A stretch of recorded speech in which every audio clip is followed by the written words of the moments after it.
আল্লাহর নবী আকা মুস্তাফা সাল্লাল্লাহু আলাইহি সাল্লামের মহব্বতে আপনারা আর বাইরে না থেকে যদিও দেখছেন এটা প্যান্ডেল, কত সুন্দর বসার সুব্যবস্থা লক্ষ্য করেছেন। বেরেলি শরীফের কাটাগাড়িতে প্যান্ডেল তৈরি হয়েছে। বেরেলি শরীফে মহিলাদেরকে দেখতে পাবেন না, যদিও দু চারটা থাকে। বেরাদারান ইসলাম, যেই জায়গায় যে এলাকায় পর্দার সহিত মহিলারা চলাফেরা করে, শরীয়ত সম্মতিভাবে এ প্যান্ডেল হয়েছে।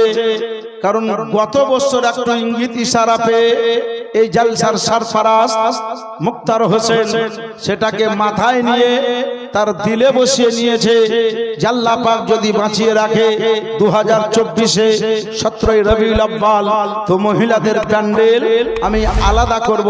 তো মাশাআল্লাহ প্যান্ডেল আলাদাই হয়েছে, পুরুষ মহিলাকে দেখতে পাবে না, মহিলা পুরুষকে দেখতে পাবে না।